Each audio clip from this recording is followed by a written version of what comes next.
lagi Bapak Ibu, mari kita mau menyembah Tuhan, kita mau mengagungkan nama Tuhan. Bapakku datang menyembahmu di sini, ku percayakan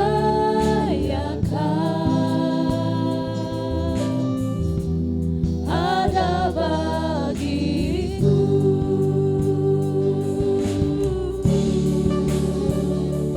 Dan kami sujud sembahmu. Mari katakan sama-sama, Bapakku datang menyembahmu di sini. Bapakku datang menyembahmu di sini, ku percayakan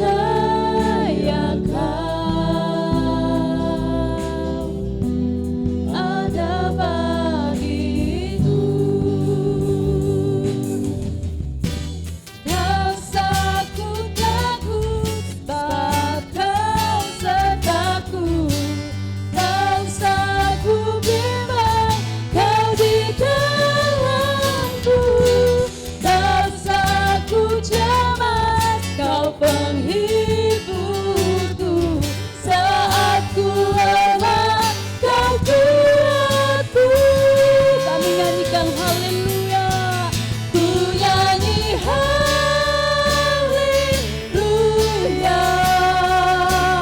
ku nyanyi haleluya.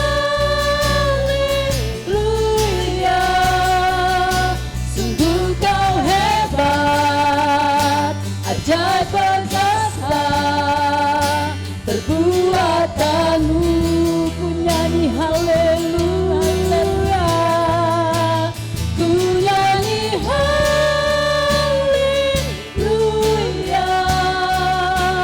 ku nyanyi haleluya. Sungguh kau hebat, ajaib perkasa perbuatanmu di hidupku. Mari kami undang sidang jemaat untuk kita boleh bangkit berdiri. Kita mau agungkan Tuhan, Dia Raja di atas segala raja. Kau ku sembah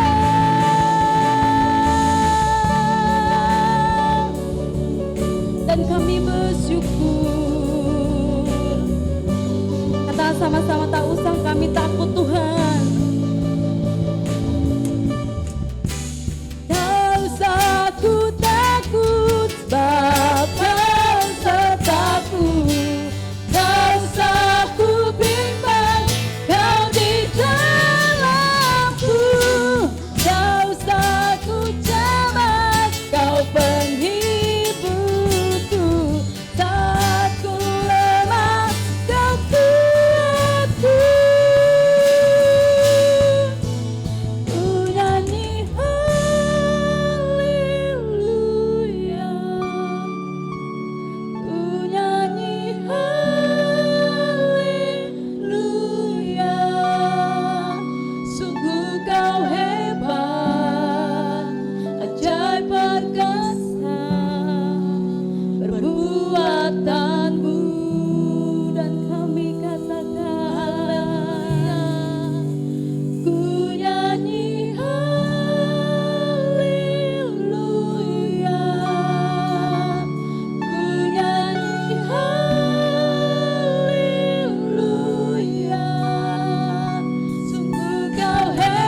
Selamat sore Bapak Ibu yang kasih dalam Tuhan.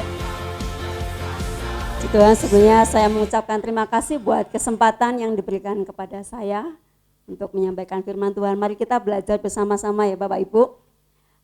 Sore hari ini kita mau belajar tentang kunci sukses. Di sini siapa yang tidak mau sukses? Enggak ada ya Bapak Ibu? Semua orang pengen sukses, amin? Ya, jadi dari kecil kita diajari ya, sekolah supaya sukses ya. Jadi buka usaha semoga sukses. Sampai ulang tahun aja ya, kita pasti diberikan selamat semoga sukses. Jadi sukses itu penting dalam hidup kita. Kita mau belajar bersama-sama. Ternyata setelah diteliti ya Bapak Ibu, ada kebiasaan-kebiasaan orang sukses. Bisa slide selanjutnya. Kebiasaan, 6 kebiasaan orang sukses. Yang pertama itu adalah bangun 3 jam sebelum jam kerja. Jadi misalkan Bapak Ibu masuk kerja jam 8, berarti bangun jam berapa Bapak Ibu? Jam 5 ya. Ya. Jadi kebiasaan orang sukses ternyata seperti itu. Kalau bisa Bapak Ibu bisa mengecek ya. Mungkin bangunnya kesiangan, wah ini belum jadi kebiasaan orang sukses ya. Yang kedua adalah memiliki target harian. Jadi hari ini aku harus melakukan apa? Itu harus ada. Ternyata orang-orang sukses itu punya kebiasaan seperti itu Bapak Ibu. Oh hari ini aku harus melakukan apa. Ada jadwalnya. Kemudian yang ketiga tidak pernah berhenti belajar. Jadi setelah mungkin mendapatkan wisuda kayak gitu, tapi mereka tidak akan berhenti belajar sampai situ. Mereka akan terus mungkin dengan membaca, mengikuti kelas-kelas yang lain. Jadi orang yang sukses itu suka belajar Bapak Ibu. Kemudian yang keempat adalah menambah jaringan pertemanan.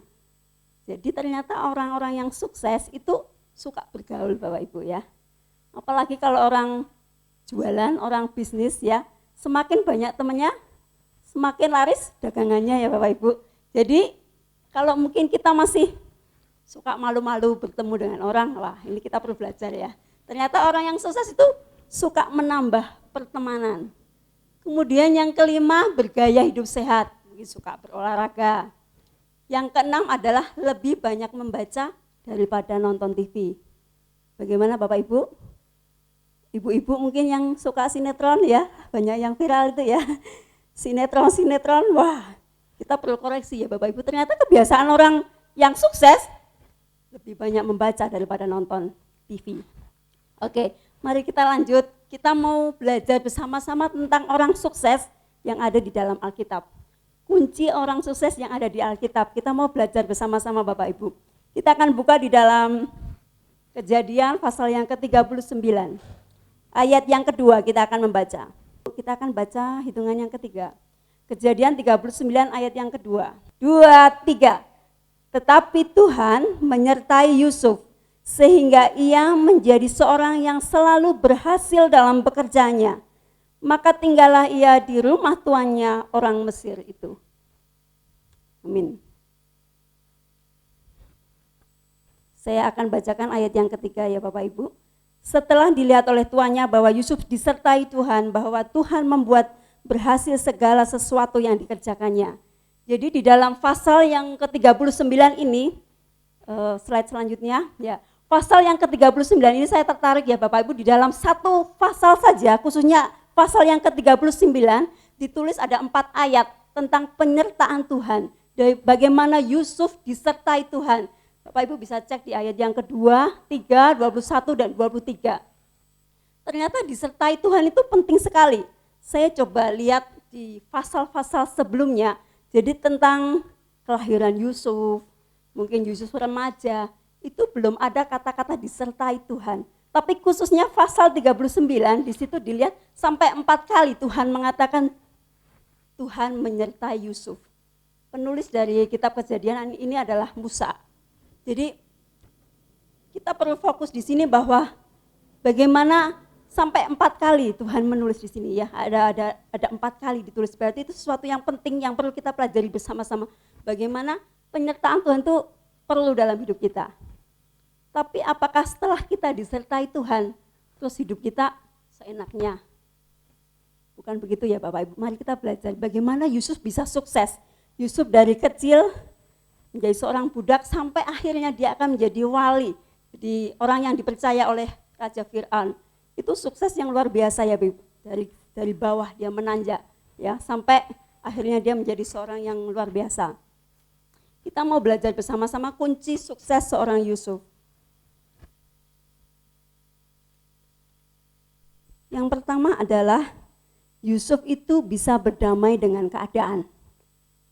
Kalau Bapak Ibu lihat di pasal sebelumnya di dalam Kejadian 37 ayat 36 dan Kejadian 39 ayat pertama, di situ dikatakan adapun Yusuf, ya. Saya akan bacakan. Adapun Yusuf ayat yang pertama pasal yang ke-39. Adapun Yusuf telah dibawa ke Mesir. Kemudian yang 37 ayat yang ke-36, adapun Yusuf dijual oleh seorang Midian itu ke Mesir.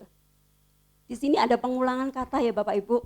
Dari pasal yang sebelumnya 37 dan pasal 39 diawali dengan kata adapun Yusuf, seorang yang dijual. Jadi penulis ingin mengatakan bahwa Yusuf ini seorang budak. Yusuf ini seorang budak. Di situ sampai 2 kali diulang ya Bapak Ibu. Itu penting ya.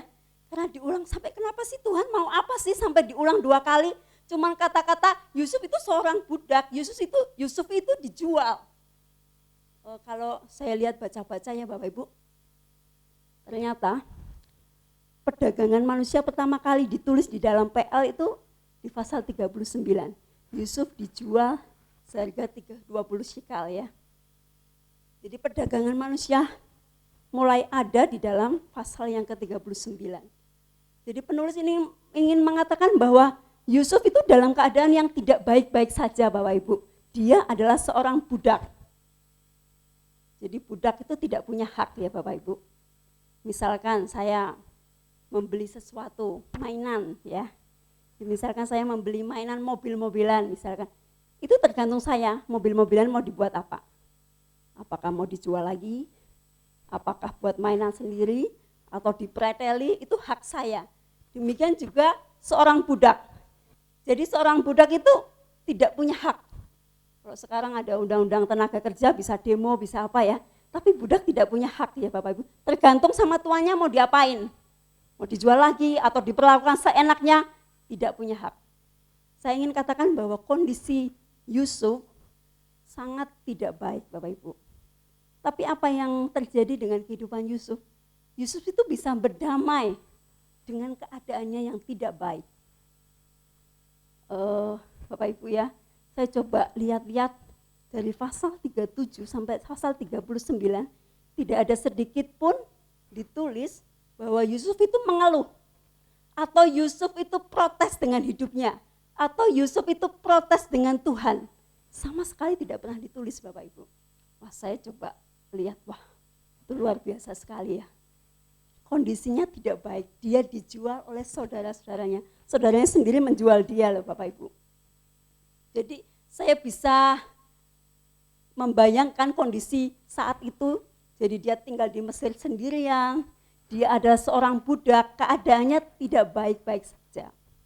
Tapi apa? Yusuf bisa berdamai dengan keadaannya. Sampai kalau kita lihat di ayat-ayat berikutnya, Yusuf bisa berhasil. Yusuf bisa mengerjakan pekerjaannya dengan baik. Jadi dikatakan semua apa yang dikerjakannya semuanya berhasil. Saya pikir luar biasa ya, dalam kondisi Yusuf yang tidak baik. Dalam kondisi Yusuf yang seorang budak, tidak punya hak. Tapi dia bisa melakukan hal-hal yang baik. Itu kunci sukses yang pertama Bapak Ibu, berdamai dengan keadaan. Kalau kita lihat kondisi sekarang ini ya Bapak Ibu ya, tidak ada yang enak ya Bapak Ibu. Pakai masker enak enggak? Ya dulu kita enggak pakai masker ya, ibadah, mau ngobrol bisa bebas. Waktu awal-awal ada corona ini ya Bapak Ibu, saya paling berat itu mengajari anak sekolah. Jadi khususnya anak saya itu baru kelas 1 dan cowok sendiri itu luar biasa ya Bapak Ibu. Jadi kadang saya pengen teriak-teriak, pengen marah untuk ngajari anak saya yang kelas 1 ini. Jadi membaca belum bisa, huruf masih mengenal 1, 2, tapi pelajaran online yang tugasnya banyak itu kadang saya, kadang cuma ngomong sama suami, ngomel-ngomel seperti itu.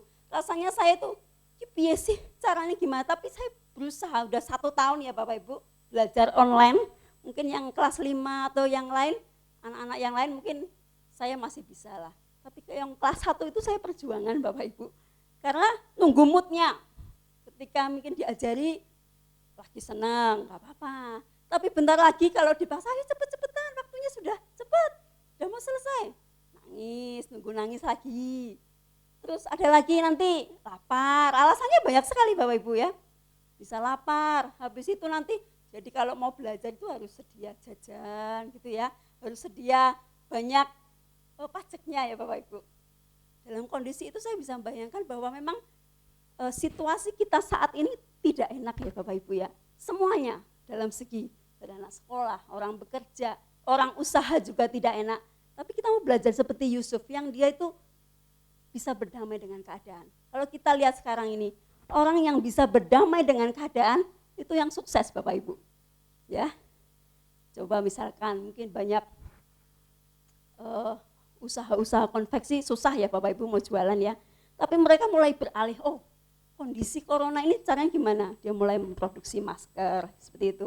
Jadi kita lihat di sini bahwa orang yang sukses itu adalah orang yang bisa berdamai dengan keadaan, cari peluang. Bagaimana biasanya orang yang bisnis tahu peluangnya seperti ini, kondisinya tidak baik, usaha apa kira-kira yang bisa membuat aku tetap bisa bertahan. Itu orang-orang yang sukses, bisa berdamai dengan keadaan. Walaupun keadaannya sulit, seperti kita sulit ya Bapak Ibu. Tapi kita harus bisa menyesuaikan keadaan yang tidak baik ini. Seperti kita saat ini walaupun pengennya kita tetap ibadah ya. Tapi walaupun tetap pakai masker, walaupun enggak nyaman, tapi kita berdamai dengan corona seperti itu ya. Itu hal yang pertama, kita berdamai. Orang yang sukses seperti Yusuf, dia berdamai dengan keadaan. Kondisinya tidak baik. Jadi penulis yang mengatakan kondisi Yusuf ini benar-benar tidak baik. Seorang budak, tapi dia bisa menyesuaikan, bisa beradaptasi dengan baik. Itu yang kita pelajari pertama Bapak Ibu. Belajar berdamai dengan keadaan. Lanjut yang kedua ya Bapak Ibu, kunci sukses Yusuf adalah Yusuf hidupnya itu berdampak. Maksudnya berdampak apa ya? Jadi dia bisa menjadi berkat di tengah-tengah lingkungannya. Saya coba lihat, kita lihat bersama-sama Bapak Ibu di ayat yang keempat. Maka Yusuf mendapat kasih tuannya. Saya tekankan di sini kasih tuannya. Kemudian di ayat yang ke-21, tetapi Tuhan menyertai Yusuf dan melimpahkan kasih setianya kepadanya dan membuat Yusuf kesayangan bagi kepala penjara itu. Kemudian juga ayat yang ke-5, sejak ia memberikan kuasa dalam rumahnya di atas segala miliknya kepada Yusuf, Tuhan memberkati rumah orang Mesir itu karena Yusuf, sehingga berkat Tuhan ada atas segala miliknya, baik yang di rumah maupun yang di ladang. Jadi kunci sukses Yusuf yang kedua adalah Yusuf itu memiliki dampak. Ketika Yusuf berada di rumah Potifar, rumah itu diberkati. Ya. Jadi ternyata orang yang sukses itu dimanapun berada, dia itu menjadi orang yang menyenangkan. Di sini dikatakan mendapat kasih tuannya, menjadi kesayangan tuannya. Ya. Jadi Yusuf ketika dijual menjadi budak, ketika bekerja di tempat Potifar, sampai Potifar yang belum percaya sama Tuhan saja, dia merasakan, wow, dengan adanya Yusuf di rumahku diberkati, usahanya diberkati. Jadi orang yang sukses itu ternyata punya dampak hidupnya. Enggak cuma buat dirinya sendiri, tapi lingkungannya juga diberkati Bapak Ibu. Nah, kadang saya suka mendengar itu motivator seperti itu ya Bapak Ibu. Saya pernah mendengar dari Helmi Yahya. Dia ngomong misalkan dia sebagai seorang MC. Saya tuh pernah bertemu dengan konglomerat di Indonesia dan dia mengatakan bahwa ternyata orang-orang yang kaya itu mereka tuh tidak sombong kayak gitu. Jadi sampai dia itu sungkan ya gitu ya. Ketika selesai mengadakan acara MC sampai mungkin pintunya dibukain. Ternyata orang-orang yang sukses itu punya karakter yang baik ya. Tidak sombong ya Bapak Ibu. Saya juga, masuk ya. Saya berpikir karena orang kaya biasanya sombong, wajar ya Bapak Ibu. Ternyata tidak. Justru orang-orang yang sukses itu punya kerendahan hati yang luar biasa. Saya ingin mengajak Bapak Ibu untuk mengecek, sudahkah kita sukses? Sudahkah hidup kita itu berdampak? Sudahkah hidup kita itu menjadi berkat bagi lingkungan kita? Ya Bapak Ibu, jangan misalkan kita ngecek aja di lingkungan rumah kita yang kecil. Sudahkah hidup kita itu menjadi berkat buat anak-anak kita, suami kita, lingkungan kita yang kecil-kecil saja. Di gereja ini ya, lingkungan yang kecil-kecil saja kita bisa ngecek. Saya pribadi juga ngecek, wah hidupku sudah berdampak belum? Apakah mungkin aku tidak terlalu peduli dengan orang lain, ya kan? Kalau kita mau sukses ternyata harus berdampak, harus bisa dirasakan. Hidup kita itu bisa dirasakan ketika kita dengan anak kita. Apakah anak kita suka dengan kita atau malah membenci kita? Ya, itu jadi refleksi kita pada sore hari ini. Ternyata kunci sukses Yusuf itu, dia itu berdampak. Dimanapun dia berada, dia menjadi berkat. Ya Bapak Ibu, mari kita belajar bersama-sama. Amin. Mau belajar Bapak Ibu?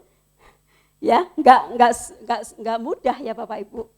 Kita lebih sering mungkin menyalahkan orang lain.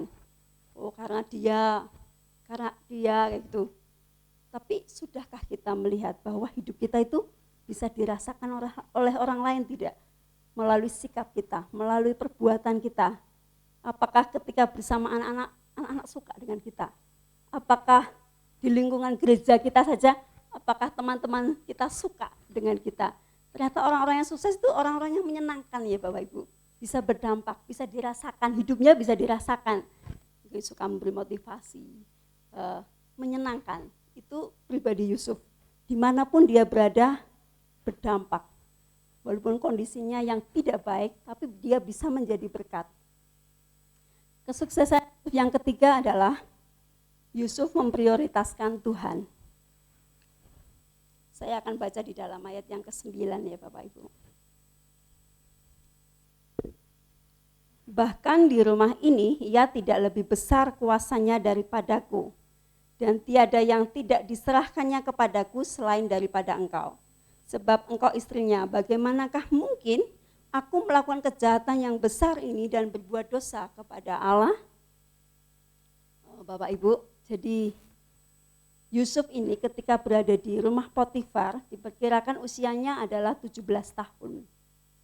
Jadi usia 17 tahun sudah akil balik ya bagi seorang, ada yang di sini 17 tahun Bapak Ibu, mas-mas, oh Pak Rudi, 17 tahun plusnya nggak tahu ya.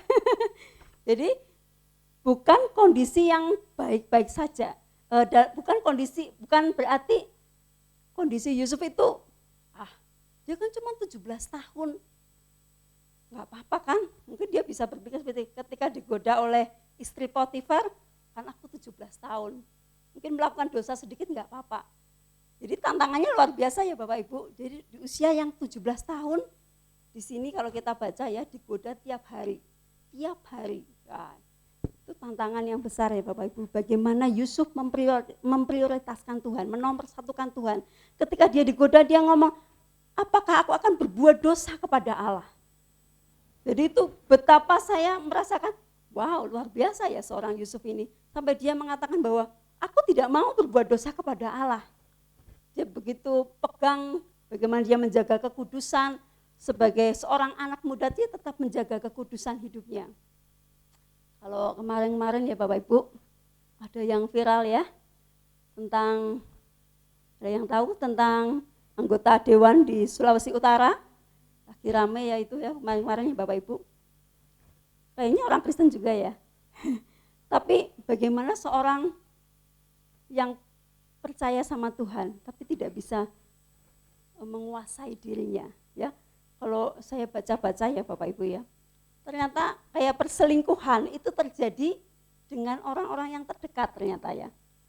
Misalkan orang yang bekerja, ya selingkuhnya sama rekan-rekan sekerjanya.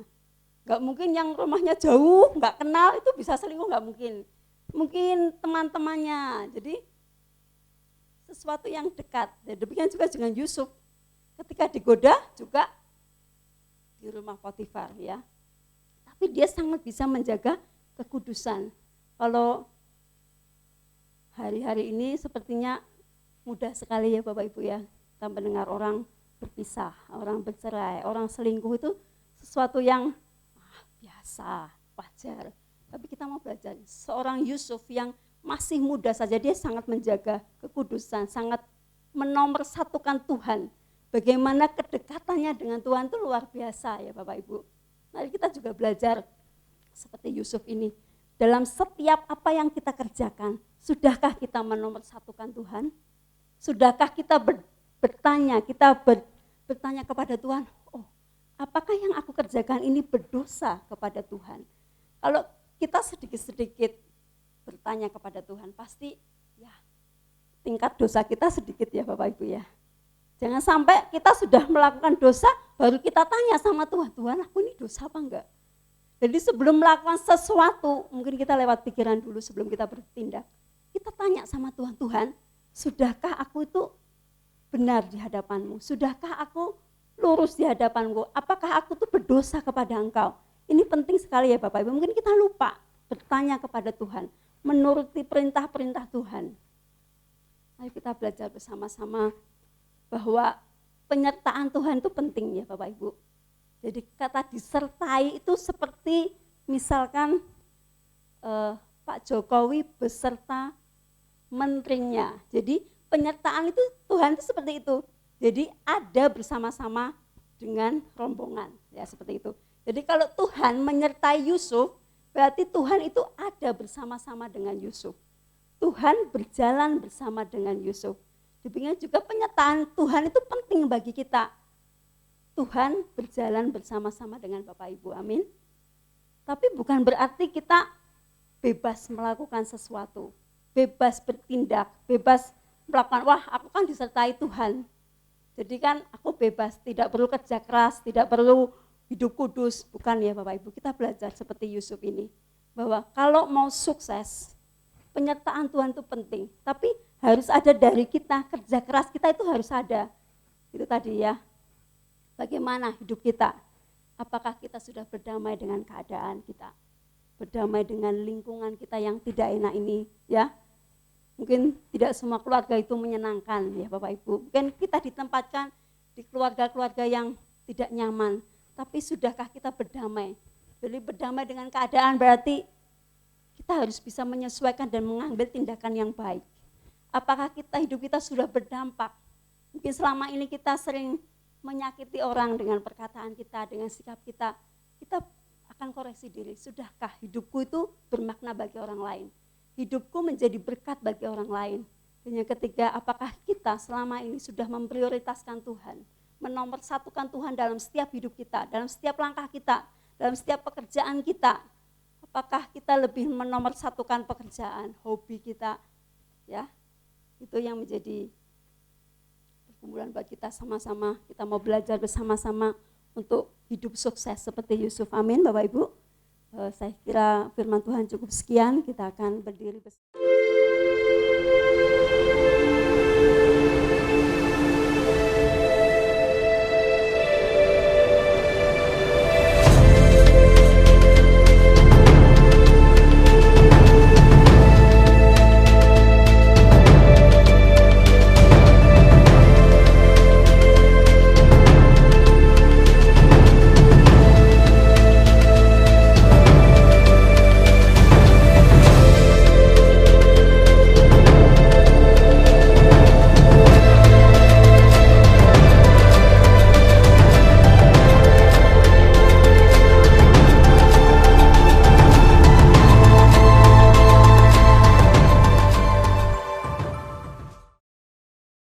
Allah Bapa yang ada di dalam kerajaan surga, sebentar kami akan meninggalkan tempat ini.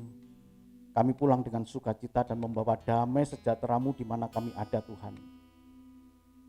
Bapak, Ibu, dan saudaraku yang sangat dikasihi Tuhan, terimalah berkat dan anugerah dari Allah Bapa di surga.